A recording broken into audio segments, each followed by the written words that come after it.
Hello guys, welcome back to Leela Yadav YouTube channel.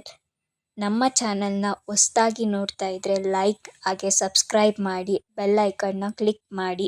ಇವತ್ತು ನಮ್ಮ ಚಾನಲ್ನಲ್ಲಿ ಮೊಳಕೆ ಕಟ್ಟಿದ ಸಾರು, ಒಂದು ಪ್ಯಾನಲ್ಲಿ ಎಣ್ಣೆ, ಚಕ್ಕೆ, ಲವಂಗ, ಯಾಲಕ್ಕಿ, ಈರುಳ್ಳಿ, ಬೆಳ್ಳುಳ್ಳಿ, ಶುಂಠಿ ಚೆನ್ನಾಗಿ ಫ್ರೈ ಮಾಡಿ, ಹಾಗೆ ಟೊಮೊಟೊ, ಬಿಳಿ ಎಳ್ಳು, ತೆಂಗಿನಕಾಯಿ, ಖಾರದ ಪುಡಿ ಹಾಗೆ ಬರಿ ಪುಡಿ ಹಾಕಿ ಚೆನ್ನಾಗಿ ಫ್ರೈ ಮಾಡಿ, ಅದನ್ನು ಮಿಕ್ಸಿಯಲ್ಲಿ ಹಾಕ್ಕೊಂಡು ಪೇಸ್ಟ್ ಮಾಡಿ, ಕೊತ್ತಂಬರಿ ಸೊಪ್ಪು ಹಾಕಿ ಪೇಸ್ಟ್ ಮಾಡಿ. ಇನ್ನೊಂದು ಪ್ಯಾನಲ್ಲಿ ಎಣ್ಣೆ,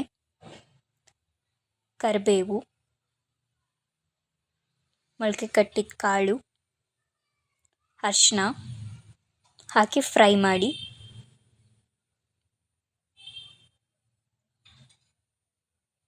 ಹಾಗೆ ನಾವು ರುಬ್ಕೊಂಡಿರೋ ಮಸಾಲೆಯನ್ನು ಹಾಕಿ, ನೀರನ್ನು ಹಾಕಿ, ಎಷ್ಟು ನೀರು ಬೇಕೋ ಅಷ್ಟು ಪ್ರಮಾಣವಾಗಿ ನೀರನ್ನು ಹಾಕಿ, ಉಪ್ಪನ್ನು ಹಾಕಿ ಒಂದು ವಿಷಲ್ ಕೂಗಿಸಿಕೊಳ್ಳಿ. ಕೂಗಿಸ್ಕೊಂಡ್ಮೇಲೆ ತರಕಾರಿ, ಯಾವ ತರಕಾರಿ ಬೇಕಾದರೂ ಹಾಕ್ಕೋಬೋದು. ನಾನಿಲ್ಲಿ ಆಲೂಗೆಡ್ಡೆಯನ್ನು ಹಾಕ್ಕೊಳ್ತಿದ್ದೇನೆ. ನೀವು ಬೇರೆ ತರಕಾರಿ ಆದರೂ ಹಾಕ್ಕೊಂಡು ಸ್ವಲ್ಪ ಬೇಯೋವರೆಗೂ ಬಿಟ್ಟರೆ ready to eat. Thank you for watching.